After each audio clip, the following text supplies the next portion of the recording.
Hello students, मैं ऋतुराज सिंह चारण एक बार आपका फिर से स्वागत करता हूं कृष्णा एकेडमी अजमेर के यूट्यूब चैनल पे। और आज की हम क्लास में स्टूडेंट्स पढ़ेंगे जीन पियाजे के द्वारा दिए हुए शब्द, जो कि बहुत महत्वपूर्ण है एग्जाम के पॉइंट ऑफ व्यू से। और फिर जो हमने इससे पिछली क्लास में पढ़ा था संज्ञानात्मक विकास की 4 अवस्थाओं के बारे में, तो जीन पियाजे से रिलेटेड हमने जो भी चीजें पढ़ी है उनसे रिलेटेड मैं प्रश्नों की भी श्रृंखला लेके आया हूं, ताकि पूरी जो एक ऑब्जेक्टिव अप्रोच आपके अंदर डेवलप हो जाएगी। तो स्टूडेंट्स, हम शुरू करते हैं कि जीन पियाजे ने अपने संज्ञानात्मक विकास के दौरान कौन कौन से वर्ड्स को, कौन कौन से शब्द को यूज किया था। तो मैं पहले तो आपको ये चीज एक ग्राफिक्स के माध्यम से समझाता हूं। स्टूडेंट्स देखिएगा, कुछ वर्ड्स लिखे हुए हैं।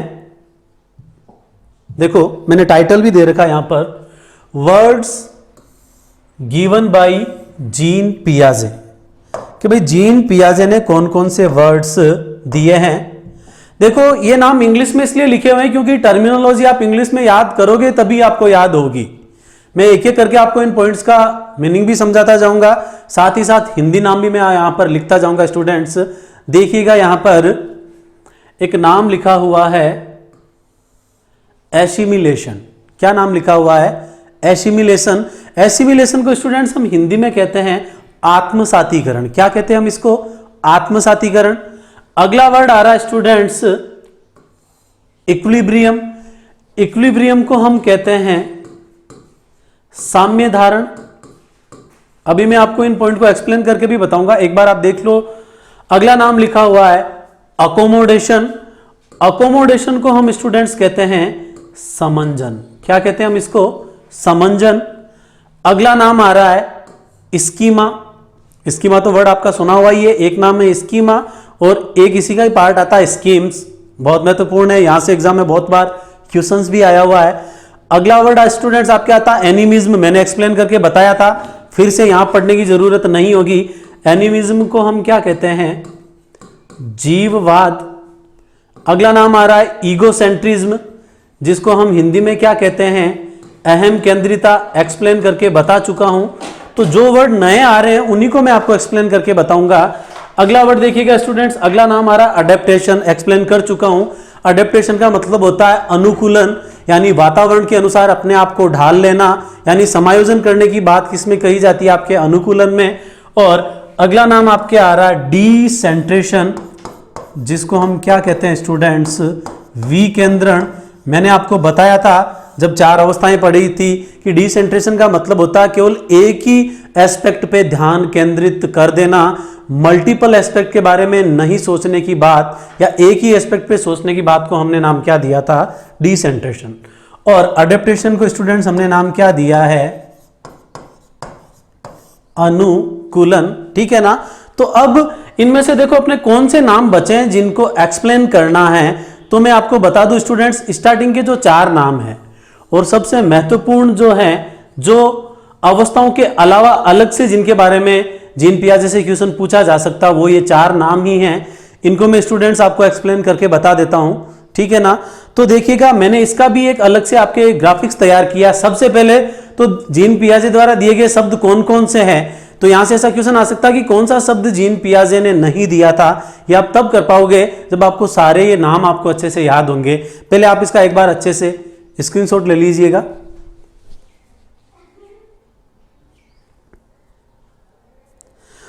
ओके स्टूडेंट्स, अब ये चीजें है क्या, इसको हम समझते हैं। मैंने यहां पर एक और ग्राफिक्स तैयार किया है यहां पर समझने के लिए। यहां से एक क्वेश्चन बनने की पूरी संभावना इस बार हो सकती है, क्योंकि एग्जाम का पैटर्न बदल रहा है। बदलते परिवेश में चीजें आपको कैसे इंक्लूड करते जाना है। तो देखो, एक ग्राफिक्स से इसमें सबसे पहला नाम लिखा हुआ है एसिमिलेशन। क्या नाम लिखा हुआ है?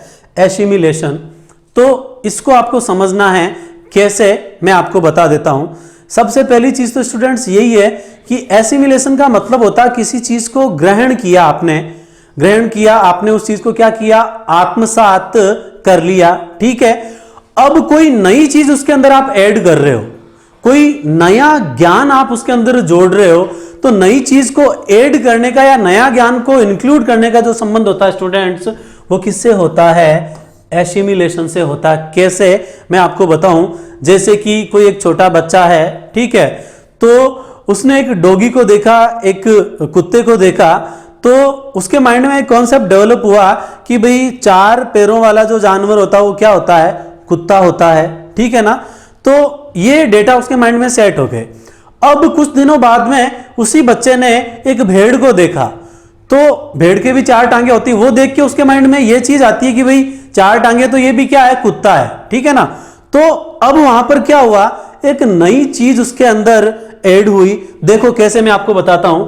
एसिमिलेशन का मतलब क्या है? इसका संबंध किससे होता है? आपने क्या किया, पूर्व में आपने जो ज्ञान प्राप्त कर लिया था, अब आप उसमें क्या कर रहे हो? कुछ नया ऐड कर रहे हो, या आप नवीन ज्ञान प्राप्त कर रहे हो। उसको हम क्या कहेंगे स्टूडेंट्स? एसिमिलेशन, ठीक है ना।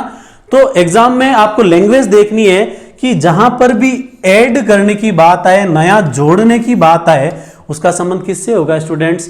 एसिमिलेशन यानी आत्मसातीकरण। इसके अंदर बच्चा क्या करता है? चीजें ग्रहण करता है।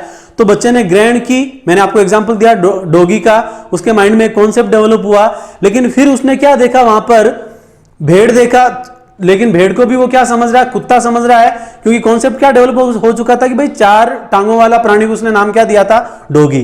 तो अब नई चीज उसके सामने आई, ठीक है ना। तो अब यहां पर हम बात किसकी करेंगे? इक्विलिब्रियम की बात करेंगे। किसकी बात करेंगे? इक्विलिब्रियम की। तो इक्विलिब्रियम स्टूडेंट्स बहुत नॉर्मल पॉइंट है। इक्विलिब्रियम का संबंध किससे होता है?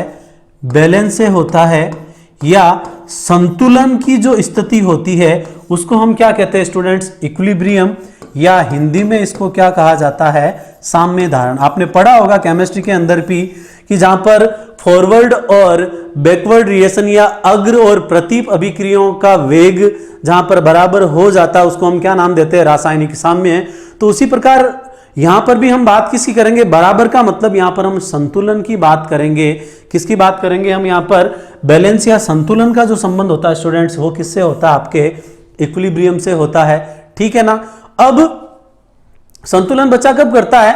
जब उसने पहले कोई चीज सीखी थी, फिर नई चीज वो सीख रहा है, तो नए डाटा उसके अंदर आ रहा है, तो पहली और बाद वाली चीज के अंदर संतुलन बिठाने की कोशिश करता है, एक बैलेंस बिठाने की कोशिश करता है, जिसको हम नाम क्या देते हैं? साम्य धारण। आपको केवल इतना नाम याद रखना है कि इक्विलिब्रियम या साम्य धारण नाम किसके द्वारा यूज किया गया? जीन पियाजे। और इसका संबंध किससे होता है? बैलेंस या संतुलन। और संतुलन हम किसी 2 चीजों में बिठाएंगे, जो एक आपसे पहले से आपने सीख रखी है, अब कोई दूसरी नई चीज आप वहां पर सीख रहे हो, ठीक है ना। तो संतुलन का संबंध इक्विलिब्रियम से। अब देखो, तो अब इक्विलिब्रियम के अंदर आपके पास क्या आई? आपने कोई एक चीज सीख ली थी, अब आपके सामने क्या आ रही है? नई सिचुएशन आ रही है, न्यू सिचुएशन आ रही है। तो जब न्यू सिचुएशन आएगी तो क्या होगा? वहां पर डिसइक्विलिब्रियम होएगा। बच्चा वहां पर थोड़ा पजल होगा, परेशान होगा कि यार मैं इस चीज को बैलेंस में कैसे लाऊं, सीखूं कैसे। तो संतुलन करना जो है कोई आसान काम नहीं है। तो जब नई सिचुएशन आती है तो क्या हो जाता है? डिसइक्विलिब्रियम हो जाता है। तब यहां पर बच्चा क्या करेगा?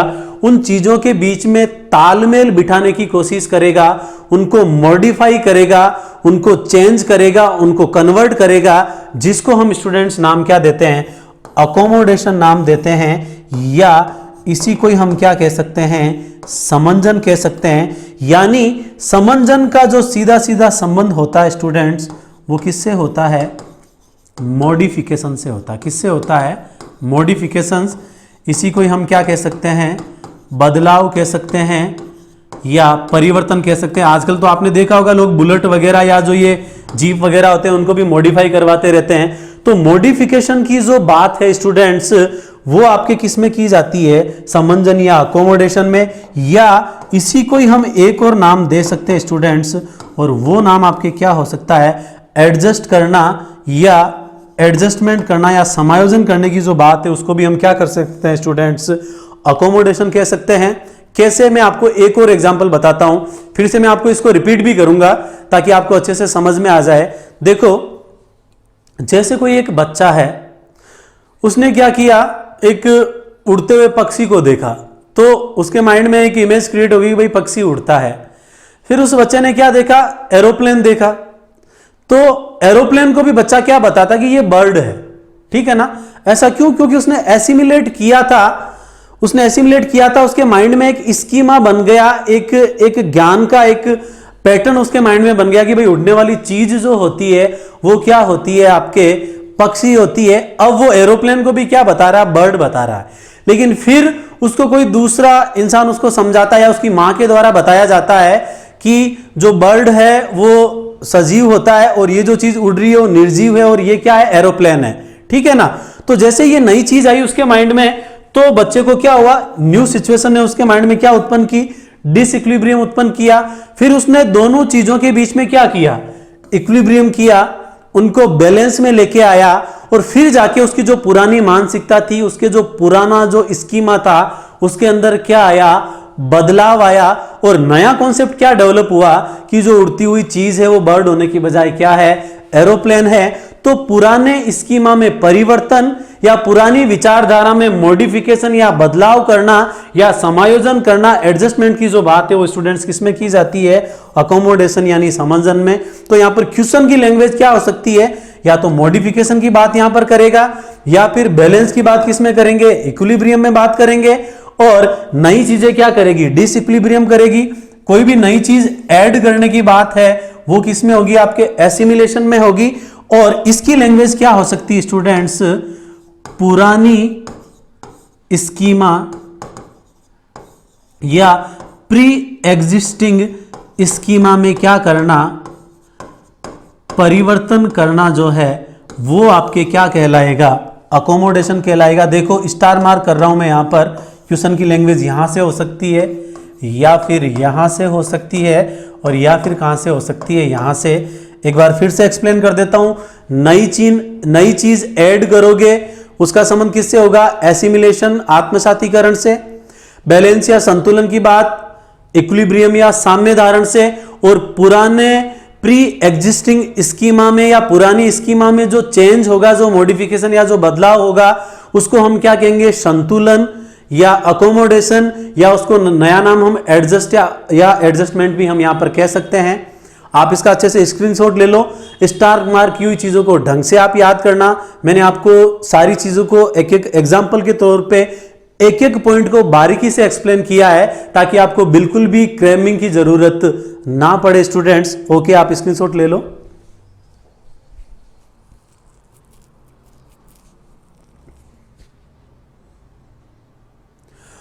ओके स्टूडेंट्स, तो ये आज हमने पढ़े जीन पियाजे के द्वारा दिए हुए शब्द और इसका ये सीक्वेंस भी देखो मैंने आपको बताया, ये सीक्वेंस आप अच्छे से याद कर लेना, शायद क्वेश्चन आ जाए। अब अगली कड़ी में हम स्टूडेंट्स यहां पर बात करने जा रहे हैं, हमने इससे रिलेटेड कुछ एक और देखो ग्राफिक्स है जिसका मैं एक्सप्लेन कर चुका हूं। देखो देखो ये ग्राफिक्स में आपको बता चुका हूं। प्री ऑपरेशनल स्टेज के कितने सब स्टेज है, 2 स्टेज है, जिसमें एक का नाम क्या है, प्री कॉन्सेप्चुअल सब स्टेज और दूसरा आपके नाम क्या आता है, इंट्यूटिव स्टेज। इसकी उम्र क्या है, 4 से 7 वर्ष और प्री कॉन्सेप्चुअल सब स्टेज की उम्र क्या है स्टूडेंट्स, 2 से 4 वर्ष। ठीक है, और हम अब अगली कड़ी में स्टूडेंट्स यहां पर जो बात करने जा रहे हैं वो है अपने इससे रिलेटेड क्वेश्चंस। ठीक है ना। तो क्वेश्चन की श्रृंखला स्टार्ट करने से पहले मैं आपको एक और महत्वपूर्ण तथ्य बता देता हूं। एक नाम आपने सुना होगा, ट्रांसडक्टिव रीजनिंग। क्या नाम आ रहा है स्टूडेंट्स, ट्रांसडक्टिव रीजनिंग या पारगमनात्मक चिंतन। तो ट्रांसडक्टिव रीजनिंग होती क्या है वो मैं आपको बता देता हूं। ट्रांसडक्टिव रीजनिंग का मतलब होता है उल्टे पुल्टे तर्क देना। कैसे, जैसे बच्चे ने चांद देखा तो उसके माइंड में कॉन्सेप्ट डेवलप हुआ कि भाई चांद का शेप कैसा होता है, गोल होता है। फिर उसने बॉल देखी, बॉल भी जो होती है वो कैसी होती है स्टूडेंट्स, गोल होती है। तो बच्चा यहां पर चांद को देख के उल्टा पुल्टा तर्क दे सकता है कि चांद जो है वो क्या है, बॉल है। क्यों, क्योंकि दोनों का शेप कैसा है, गोल है। यानी उल्टे पुल्टे तर्क देने को हम क्या कहते हैं, ट्रांसडक्टिव रीजनिंग कहते हैं, या हम इसको क्या कहते हैं, पारगमनात्मक चिंतन कहते हैं। और ट्रांसडक्टिव रीजनिंग का जो संबंध है स्टूडेंट्स वो कौन सी अवस्था से होता है, दूसरी अवस्था से होता है जिसका नाम है प्री ऑपरेशनल स्टेज। और दूसरी अवस्था में भी ये जो गुण है स्टूडेंट्स वो किस में होगा, 2 से 4 वाली अवस्था में होगा या 4 से 7 वाली अवस्था में होगा। तो यहां पर भी मैं आपको बता दूं इसका आंसर क्या होगा, 2 से 4 वाली अवस्था होगा। इसीलिए मैंने आपको 2 सब स्टेज इसके अलग से बताए हैं ताकि आपका क्वेश्चन गलत ना हो। अब क्वेश्चनों की श्रृंखला में आपको लेके आ रहा हूं ताकि इससे रिलेटेड क्वेश्चनों से आपके पूरे एक एक फैक्ट क्लियर होते जाएंगे। देखिएगा पहला क्वेश्चन क्या है। देखो स्टूडेंट्स, ये जो क्वेश्चंस हैं तो देखो स्क्रीनशॉट वगैरह जब लिए जाते हैं तो थोड़ा जूमिंग वगैरह की प्रॉब्लम आती है, हो सकता है थोड़ा सा आपको लाइट दिखे, तो मैं साथ साथ बोल के भी बता रहा हूं, तो कृपया अच्छे से समझे इसको, बजाय अच्छे कमेंट ही आपको करने हैं। देखिएगा नाम लिखा हुआ वाइगोत्स्की और पियाजे के दृष्टिकोण के बीच एक बड़ा अंतर यह है। क्वेश्चन क्या है, वाइगोत्स्की और जीन पियाजे जिन्होंने दोनों ने कॉग्निटिव डेवलपमेंट के बारे में बताया है, मैंने आपको अच्छे से पॉइंट को कंपैरेटिवली बताया भी था, उसी से रिलेटेड ये क्वेश्चन है। तो इन दोनों के बीच में बड़ा अंतर क्या है हम देखते हैं। ऑप्शन पहला ऑप्शन दे रखा कि ज्ञान के सक्रिय निर्माता के रूप में बच्चों की उनकी धारणा। तो बच्चे को सक्रिय निर्माता सभी संज्ञानवादियों ने बताया है, सभी निर्मितवादियों ने बताया है, तो ये पॉइंट तो कॉमन है, अंतर नहीं है। अगला पॉइंट आ रहा है व्यवहारवादी सिद्धांतों की उनकी आलोचना, ये पॉइंट भी नहीं होगा। अगला पॉइंट आ रहा है बच्चों को एक पोषण वातावरण प्रदान करने की भूमिका, तो ये सभी संज्ञानवादी बात करते हैं। तो चौथा ऑप्शन देखिएगा स्टूडेंट, भाषा और विचार के बारे में, विचार का मतलब यहां पर हम किसकी बात कर रहे हैं, थिंकिंग की बात कर रहे हैं। तो इन्हीं के विचार में सबसे बड़ा अंतर मिलता है। मैंने आपको बताया था ना कि जीन पियाजे कहते हैं कि बच्चे के अंदर पहले चिंतन प्रारंभ होता है और फिर भाषा का विकास होता है, जबकि लेव वाइगोत्स्की कहते हैं कि पहले लैंग्वेज डेवलप होगी और फिर चिंतन की प्रक्रिया होगी। तो यहां पर दोनों के अंदर कंट्रोवर्सी है, दोनों के विचार में अंतर देखने को मिलता है। तो ये अंतर किसको लेके था, विचार और भाषा को, जिसको मैंने आपको इस टॉपिक के पहले पार्ट में बहुत अच्छे से एक्सप्लेन किया था, बार बार रिपीट भी कर रहा था मैं इसको, तो अच्छे से याद रखना स्टूडेंट्स। आप इसका एक बार स्क्रीनशॉट ले लो। तो स्टूडेंट्स ये मेन अंतर किसका हो गया, भाषा और विचार के, भाषा और विचार यानी थिंकिंग के बारे में उनके विचार। क्वेश्चनों की श्रृंखला में अगला क्वेश्चन लेते हैं हम स्टूडेंट्स। देखिएगा अगला क्वेश्चन आप पढ़िए, पियाजे प्रस्तावित करते हैं कि पूर्व संक्रियात्मक, यानी हम यहां पर कौन सी उम्र की बात कर रहे हैं, 2 से 7 वर्ष, जिसका नाम क्या है, पूर्व संक्रियात्मक अवस्था। ठीक है स्टूडेंट्स, तो पियाजे प्रस्तावित करते हैं कि पूर्व संक्रियात्मक बच्चे संरक्षण में असमर्थ होते हैं। तो बिल्कुल होते हैं, मैंने आपको बताया था संरक्षण का गुण तीसरी अवस्था में पाया जाता है 7 से 11 वर्ष में। तो निम्नलिखित कारकों में से किसको उन्होंने इस असमर्थता के विचार के जिम्मेदार ठहराया, यानी संरक्षण का गुण दूसरी अवस्था के बच्चों में नहीं पाया जाता, तो इसका रीजन क्या हो सकता है। ऑप्शन देखते हैं। पहला ऑप्शन दे रखा है विचार की अपरिवर्तनीयता, अगला दे रखा हाइपोथिको डिडक्टिव रीजनिंग। तो देखो डिडक्टिव रीजनिंग की जो बात है वो तो चौथी अवस्था में हुई, आपको पता है, सीधा ये ऑप्शन तो होगा ही नहीं। अगला ऑप्शन देखिएगा व्यक्तिगत कल्पना, और अगला आ रहा उच्च स्तरीय अमूर्त तर्क का अभाव। तो देखो अमूर्त तर्क भी इसका ऑप्शन नहीं होगा, क्योंकि देखो दो ऑप्शन का संबंध तो कौन सी अवस्था से होगा, चौथी अवस्था से। तो एलिमिनेट राउंड से हम आंसर पे जाएंगे, तो अब आपको यह तो कंफर्म हो ही गया कि आंसर या तो कौन सा होगा, पहला होगा, और या फिर कौन सा होगा, तीसरा होगा। तो पहला क्या आया, विचार की अपरिवर्तनीयता, और तीसरा क्या दे रखा, व्यक्तिगत कल्पना। तो यहां पर व्यक्तिगत कल्पना का तो कोई मायना रहेगा ही नहीं, इसका आंसर क्या हो जाएगा स्टूडेंट, विचार की अपरिवर्तनीयता।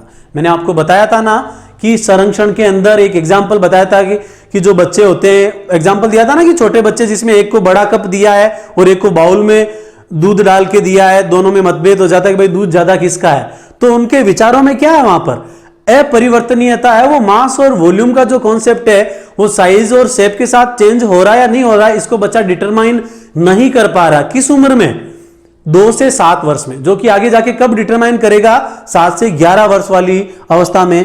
तो संरक्षण का जो संबंध है वो यहां पर किससे हो रहा है, दूसरी अवस्था में विचार की अपरिवर्तनीयता, यानी उसके विचारों में कोई भी परिवर्तन नहीं हो रहा, जो स्कीम्स उसके माइंड में सेट है वो का वही वहां पर जारी रह रहा है। अगला क्वेश्चन देखते हैं स्टूडेंट्स। अच्छा, अगला क्वेश्चन एक्सप्लेन करने से पहले एक और चीज जो रह गई है, जो बार बार आपके एग्जाम में आ रही है, एक बार बता देता हूं। एक वर्ड में एक्सप्लेन करना भूल गया था, स्कीमा। किसकी मां? स्कीमा। तो देखो ये स्कीमा क्या है और इसका कंपैरिजन हम किससे करेंगे? स्कीम से करेंगे। So what is the major difference between schemes and schema? ये दो अलग अलग वर्ड है, एक ही मत समझ लेना, इनका अंतर आप समझना। तो स्कीमा क्या होता है?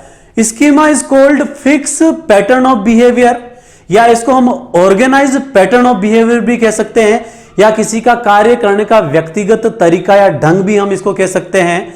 तो मैं आपको लिख देता हूं पहले बोर्ड पे, फिर आपको समझा भी देता हूं। स्कीमा के अंदर आपको 3 वर्ड याद रखने पड़ेंगे। इसको हम स्टूडेंट्स क्या कहते हैं? ऑर्गेनाइज्ड पैटर्न ऑफ बिहेवियर, यानी व्यवहार करने का संगठित तरीका। व्यवहार करने का संगठित तरीका कैसे, मैं आपको बता देता हूं। ये सबका पर्टिकुलर होता है। जैसे मान लो आप ऑफिस जा रहे हो, या आप टीचर बन गए हो, आप टीचिंग की जॉब पे जा रहे हो, या आप एज ए स्टूडेंट्स किसी संस्थान में आप पढ़ने जा रहे हो या स्कूल जा रहे हो, तो आपके माइंड में एक पूरा आपका शेड्यूल सेट रहता है। जैसे एक बच्चा है, उसको अगले दिन स्कूल जाना है, तो सोने से पहले उसके माइंड में डेटा सेट रहेंगे। वो सोते टाइम अपना बैग तैयार करके सोएगा, अपनी स्कूल ड्रेस को निश्चित जगह पे रख के सोएगा, अपना होमवर्क वगैरह उसने किया है उसकी जांच करके बुक्स वगैरह को बैग में जमा के सोएगा। और सोते टाइम उसके माइंड में ये भी डेटा रहेंगे कि उसको उठते ही जो है दैनिक क्रियाकलाप क्या करने, उठते ही फ्रेश होना है, नहा धो के जो चीज उसने कल पढ़ी उसका रिवाइज करके उसको स्कूल जाना है। तो ये जो उसका सोचने का तरीका है, ये सारी चीजें वो एक साथ सोच रहा है, जिसको हम किस में इंक्लूड कर रहे हैं? स्कीमा में। इसीलिए हम इसको क्या बोलते हैं? ऑर्गेनाइज्ड पैटर्न ऑफ बिहेवियर, यानी व्यवहार करने का जो संगठित तरीका है। यानी आपके सोचने में आपने कौन कौन सी 4-5 चीजों को एक साथ आपने इंक्लूड कर लिया, ऑर्गेनाइज कर लिया, तो व्यवहार करने का संगठित तरीका या ऑर्गेनाइज्ड पैटर्न ऑफ बिहेवियर जो है उसको हम नाम क्या देंगे स्टूडेंट्स? स्कीमा नाम देंगे। या इसी को ही आपके क्या कहा जा सकता है? Fix pattern of behaviour. देखो यहां से आपके पिछले रीड के एग्जाम में क्वेश्चन आया, उसकी जो बाइलिंगुअल होता है आपके पेपर इंग्लिश में, क्वेश्चन की लैंग्वेज सीधी सीधी यही दे रखी थी कि fix pattern of behaviour is called, answer था उसका स्कीमा। कि यानी आपका व्यवहार करने का निश्चित तरीका जो है, मैंने बताया था कि व्यवहार करने का जो आपका ढंग होता है वही आपका क्या कहलाता है? स्कीमा। तो उसको हमने नाम क्या दिया स्टूडेंट्स? स्कीमा। कैसे? आपने देखा होगा कि प्रत्येक व्यक्ति का चीजों के प्रति एक माइंडसेट होता है। जैसे मेरे अंदर एक फोबिया है, मेरे को ब्रांडेड चीजों का शौक है, ठीक है ना। तो मैं जब भी मतलब शॉपिंग करने जाता हूं तो मॉल वगैरह में जाता हूं, तो मेरा एक फिक्स पैटर्न एक मेरे माइंड में सेट हो चुका है। मैं मतलब किसी लोकल दुकान में जाऊंगा तो बहुत पजल हो जाता हूं, मैं वहां पर शॉपिंग करने में मतलब कंफर्ट फील नहीं करता। क्यों? क्योंकि मेरा एक फिक्स पैटर्न ऑफ बिहेवियर है, एक सोचने का एक निश्चित तरीका कि मुझे क्या करना है, मैं वही चीज करता हूं, उसके अंदर मैं दूसरों की विचारधारा को नहीं लाता हूं। तो फिक्स पैटर्न ऑफ बिहेवियर को भी हम क्या कहेंगे? स्कीमा कहेंगे। थोड़ा इंग्लिश में है, इनकी प्रॉपर में हिंदी आपको नहीं बता सकता, हिंदी में मैं आपको समझा भी रहा हूं, आपको समझ में आना चाहिए ताकि कोई भी एग्जांपल आए आप उसका आंसर इजीली दे सको। और इसी को हम स्टूडेंट्स हिंदी में कह सकते हैं व्यवहार करने का स्वयं का ढंग, कि आप किस प्रकार से अपने ही तरीके से कोई व्यवहार करते हो, उसको हम क्या कहेंगे स्टूडेंट्स? स्कीमा कहेंगे। तो ये स्कीमा को एक्सप्लेन करने के मैंने आपको 3 तरीके बताए, आपको अच्छे से समझ में आ गया होगा, ठीक है ना। तो स्कीमा क्या होता है? Organised pattern of behaviour. कैसे? जैसे मान लो ये कोई एक रूम है, ठीक है, और इस रूम के अंदर आपने ये छोटे छोटे इंफॉर्मेशन के पैकेट ले लिए, ठीक है ना। भाई आपके माइंड में आ सकता है कि ये आपके किससे रिलेटेड हो सकता है? नॉलेज, ज्ञान से रिलेटेड हो सकता है। यहां पर आप किसके बारे में सोच रहे हो? स्पोर्ट्स के बारे में सोच रहे हो। यहां पर जो है आप किसके बारे में सोच रहे हो? सिंगिंग के बारे में सोच रहे हो। और यहां पर जो है आप किसके बारे में सोच रहे हो, स्टडी के बारे में सोच रहे हो। तो ये चारों चीजें आपके माइंड में चलती रहती है, एक सीक्वेंस के रूप में आपके डेटा माइंड में सेट रहता है। मान लो आपने हफ्ते भर का शेड्यूल तैयार किया जिसमें आपने टाइम डिवाइड किया कि भाई ये मेरा स्टडी करने का टाइम है, इस टाइम में सिंगिंग या डांसिंग या पेंटिंग, सिंगिंग डांसिंग पेंटिंग जो भी आपका इंटरेस्ट है उसका आपने टाइम डिवाइड किया। फिर आप कुछ गेम्स आप कब खेलने जाते हो वो भी आपके डेली शेड्यूल में आपने एक फिक्स टाइम सेट किया। और नॉलेज आपको जो प्राप्त करना न्यूज के माध्यम से, अदर एक्टिविटीज के माध्यम से, या आप न्यूज वगैरह कब देखते हो वो भी आपने एक फिक्स टाइम टेबल शेड्यूल एक सेट किया है। यानी आपके व्यवहार करने का एक निश्चित पैटर्न, एक प्रतिमान, एक संगठित रूप आपने तैयार किया है जिसको हमने नाम क्या दिया, रूम ऑफ इंफॉर्मेशन, जिसमें छोटी छोटी इंफॉर्मेशन थी जिसको हम पॉकेट ऑफ इंफॉर्मेशन भी कह सकते हैं। तो ये भी एग्जांपल स्टूडेंट्स आपके किसका है, स्कीमा का है। ठीक है, अब हम यहां पर जो बात करने जा रहे हैं, एक अलग मैंने आपको नाम दिया था स्कीम्स। क्या नाम दिया था मैंने, स्कीम्स। तो स्कीम्स का मतलब होता है स्टूडेंट्स कार्य करने का तरीका। ठीक है, कैसे, मैं आपको इसको अलग से ही बता देता हूं।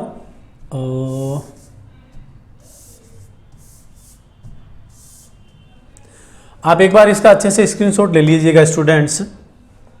आप पहले इसका अच्छे से स्क्रीनशॉट लो क्योंकि ये वर्ड बहुत महत्वपूर्ण है। ओके, अब अगली कड़ी में स्टूडेंट्स मैं आपको बताने जा रहा हूं स्कीम्स। बहुत छोटा सा वर्ड है भाई। स्कीम्स क्या है, it's a part of schema. यानी ये स्कीमा का ही क्या है, एक भाग है, एक पार्ट है। कैसे, मान लो आपको दिल्ली जाना है या आपको जहां पर भी चंडीगढ़ वगैरह आपको जाना है, तो इसको जाने के लिए आप अलग अलग तरीके आप ढूंढ सकते हो।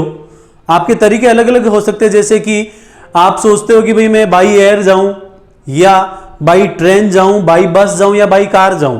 तो ये आपका जो कार्य करने का ये जो तरीका है, ठीक है ना, तो ये जो अलग अलग तरीका जो आप यहां पर सोच रहे हो उसको हमने यहां पर नाम क्या दिया है, स्कीम्स नाम दिया। तो स्कीम्स क्या होता है, स्कीमा का ये एक पार्ट होता है जिसको हम अलग से हम क्या बता सकते हैं भाई। वो तो क्या था, स्कीमा कार्य करने का स्वयं का ढंग था, ऑर्गेनाइज पैटर्न ऑफ बिहेवियर था, फिक्स पैटर्न ऑफ बिहेवियर था। जबकि यहां पर क्या होता है, कार्य को करने के अलग अलग तरीके। तो जो अलग अलग तरीके जो आप यूज करते हो कि एक काम को कौन कौन से तरीके से आप यूज कर सकते हो, उसको हम स्टूडेंट्स नाम क्या देते हैं, स्कीम्स। जैसे कोई इंसान, कोई बच्चा जब पढ़ता है तो केवल उसने पढ़ा और छोड़ दिया, दूसरा स्टूडेंट्स उसको पढ़ के फिर उसको अच्छे से समझ के उसको अपनी कॉपी में लिखता भी है। और कुछ स्टूडेंट्स ऐसे भी होते हैं जो लिखने के बाद में, अच्छे से समझने के बाद में उसको दूसरे स्टूडेंट के साथ क्या करता है, डिस्कस भी करता है। तो सबका जो स्कीम्स होता है, जो सबका कैसा होता है, अलग अलग होता है। कार्य करने की विधि सबकी कैसी होती है, अलग अलग होती है। इसीलिए सबके रिजल्ट या परिणाम कभी भी सेम नहीं होते हैं, जो कि किससे संबंधित है स्टूडेंट्स, आपके स्कीम से। एक बार आप इसका भी स्क्रीनशॉट ले लो, फिर हम क्वेश्चनों की अगली श्रृंखला लेते हैं। ओके स्टूडेंट्स, तो अगली कड़ी में स्टूडेंट्स हम जो क्वेश्चन लेने जा रहे हैं, देखिएगा आप। एक क्वेश्चन है, पियाजे के अनुसार निम्नलिखित में से कौन से व्यक्ति के संज्ञानात्मक विकास को प्रभावित नहीं करेगी। यानी पियाजे ने, मतलब यहां पर कौन सी ऐसी चीज है जो संज्ञानात्मक विकास को प्रभावित नहीं करती। मैंने आपको बताया भी था कि पियाजे ने संज्ञानात्मक विकास के 4 महत्वपूर्ण कारक बताए थे। तो मैंने जब आपको बताया था तब ये बताया था कि ऐसा क्वेश्चन मिलेगा जिसमें से 3 ऑप्शन वही होंगे और एक आपको अलग से दिया जाएगा। तो देखिएगा 4 पॉइंट मैंने आपको बताए थे, मैच्योरिटी, परिपक्वता, एक्सपीरियंस या एक्टिविटी, इक्विलिब्रियम या साम्य धारण, और एक और यहां पर स्टूडेंट्स अपने नाम आया था साम्य धारण के अलावा। वो कौन सा नाम था स्टूडेंट्स, अभी देख लेते हैं, इसके अंदर आ भी जाएगा। देखो पहला नाम, हाँ, सोशल इंटरेक्शन, जिसको उन्होंने सबसे कम महत्व दिया था, लीस्ट इंपॉर्टेंस दिया था। तो देखो सामाजिक अनुभव, जीन पियाजे ने 4 कारकों में इसकी जिक्र किया है। मैंने बताया था कि सामाजिक अनुभव की ये बात करता है, लेकिन इसको ये कैसा इंपॉर्टेंस देता है, लेस इंपॉर्टेंस देता है, या कम महत्व देता है, या लीस्ट इंपॉर्टेंस इसको देता है। ठीक है स्टूडेंट्स। अगला परिपक्वन मैच्योरिटी की ये बात करता है। क्रियाकलाप जिसको हमने नाम क्या दिया था, एक्टिविटी, या इसी की जगह आपको नाम क्या मिल सकता है, एक्सपीरियंस या अनुभव। याद करो, मैंने आपको सबसे महत्वपूर्ण पोर्शन बताया था, ये चारों पॉइंट आपको अच्छे से याद रहने चाहिए जो कि केवल और केवल जीन पियाजे ने बताए हैं। तो इसका आंसर क्या हो जाएगा स्टूडेंट्स, भाषा। इन्होंने 4 कारकों में जो बताए थे संज्ञानात्मक विकास में, उसमें भाषा का जिक्र इन्होंने नहीं किया है, ठीक है ना। तो इसी अगली कड़ी में स्टूडेंट्स हम अगला क्वेश्चन लेते हैं। अगला क्वेश्चन क्या है, देखिएगा, निम्नलिखित में से कौन सा चरण तब शामिल होता है जब शिशु अपनी आंखों, कानों और हाथों से सोचते हैं। बहुत नॉर्मल बात है, आंख कान की यदि यहां पर बात हो रही है तो सीधा सीधा मतलब इसका किसके साथ होगा, इंद्रिय जनित अवस्था, यानी ज्ञानेंद्रियों का प्रयोग यहां पर बच्चा कर रहा है। तो ज्ञानेंद्रियों के द्वारा सीखने की उम्र क्या थी, 0 से 2 वर्ष, या संवेदी पेशीय या संवेदी गामक अवस्था। तो सीधा सीधा इसका आंसर क्या हो जाएगा स्टूडेंट्स, इंद्रिय गामक अवस्था, जिसकी उम्र क्या थी, 0 से 2 वर्ष। तो देखो, थोड़ा सा क्वेश्चन की लैंग्वेज को घुमाया है, लेकिन आपने कॉन्सेप्ट अच्छे से समझा था तो आंसर आप इजीली यहां पर कर लोगे। इसी अगली कड़ी में स्टूडेंट्स अगला क्वेश्चन हम लेते हैं। देखिएगा अगला क्वेश्चन क्या है, पूर्व संचालन अवधि, यानी यहां पर हम किसकी बात कर रहे हैं, प्री ऑपरेशनल स्टेज, यानी 2 से 7 वर्ष, ठीक है।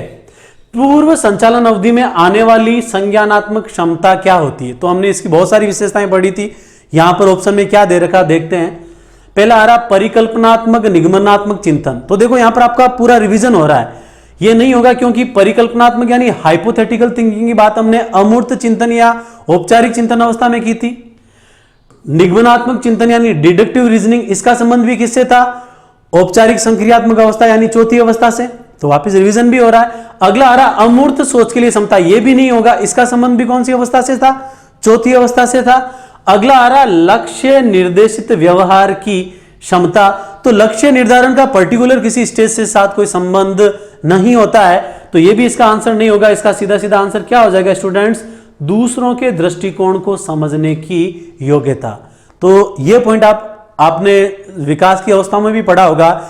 जो पूर्व बाल्यावस्था होती है जिसकी उम्र होती है 2 से 6 वर्ष, जिसमें बच्चा अनुकरण के माध्यम से सीखता है, यानी दूसरे की जो विचारधारा है उसको बच्चा यहां पर क्या करता है, समझने की कोशिश करता है। किसके माध्यम से, इमिटेशन के माध्यम से, या इसी को हम कह सकते हैं कि अनुकरण करने के गुण का जो संबंध होता है वो कौन सी अवस्था से होता है, प्री ऑपरेशनल स्टेज, या इसी को हम क्या कह सकते हैं कि दूसरे के दृष्टिकोण को समझने की योग्यता का संबंध किससे होता है, प्री ऑपरेशनल स्टेज या पूर्व संचालन अवधि से। क्वेश्चनों की अगली श्रृंखला में जो क्वेश्चंस बचे हैं उनका जिक्र करते हैं स्टूडेंट्स। आप एक बार इसका स्क्रीनशॉट ले लो। ओके, अब कुछ ही क्वेश्चंस बचे हैं, 3 क्वेश्चन और रह गए स्टूडेंट्स, देखते हैं, उसके बाद में अपना ये टॉपिक कंप्लीट हो जाएगा। अगला क्वेश्चन देखिएगा, छिपी हुई वस्तुओं को पुनः प्राप्त करना इस बात से प्रमाण है कि शिशुओं में निम्नलिखित संज्ञानात्मक कार्यों में से किसमें महारत हासिल कर ली है। बहुत इजी पॉइंट है, मैंने आपको बताया था, ऑब्जेक्ट परमानेंस, वस्तु स्थायित्व, out of sight out of mind, कि जैसे ही आपने बच्चे को कोई चीज दिखाई वो चीज तब तक उसके माइंड में रहेगी, जैसे ही आपने उसकी नजरों के सामने से वो चीज हटा ली यानी आउट ऑफ साइट, अब वो उसके माइंड से भी निकल जाएगी, आउट ऑफ माइंड। तो इसका सीधा सीधा संबंध किससे हो जाएगा स्टूडेंट्स, वस्तु स्थायित्व से, जिसको हम इंग्लिश में क्या कहते हैं, ऑब्जेक्ट परमानेंस। ठीक है स्टूडेंट्स, तो देख लीजिएगा आप एक बार। अब अच्छा, मैं एक बार ये अंडरलाइन किया हुआ मिटा दूं ताकि आपको लिखने में दिक्कत नहीं होगी। आंसर क्या हो जाएगा स्टूडेंट्स इसका, वस्तु स्थायित्व। अगला क्वेश्चन देखते हैं, एक बार आप इसका भी स्क्रीनशॉट ले लो। ओके, क्वेश्चनों की श्रृंखला में स्टूडेंट्स अगला जो क्वेश्चन अपने आ रहा है, देखिएगा, मौजूदा योजनाओं में नई जानकारी रखने के रूप में जाना जाता। देखो मैंने आपको बताया था, नई जानकारी यानी यहां पर हम बात किसकी कर रहे हैं, ऐड करने की बात कर रहे हैं। देखो जो मैंने आपको बताया था हूबहू वही लैंग्वेज क्वेश्चन में उठ के आ गई है। नई चीज को ऐड करने की बात हमने स्टूडेंट्स किसके अंदर की थी? एसिमिलेशन में की थी, आत्मसातीकरण में की थी। तो इसका आंसर क्या हो जाएगा स्टूडेंट्स? आत्मसातकरण, या इसी को ही हम इंग्लिश में क्या कहते हैं? एसिमिलेशन। याद रखना, तो ऐड करने की बात का संबंध किससे होगा? एसिमिलेशन या आत्मसातीकरण। अच्छा क्वेश्चन था, इसका भी आप एक बार स्क्रीनशॉट ले लो। ओके, अब हम क्वेश्चनों की श्रृंखला में सबसे लास्ट क्वेश्चन की जो हम यहां पर बात कर रहे हैं स्टूडेंट्स, देखिएगा आप। ओके, क्वेश्चन क्या है?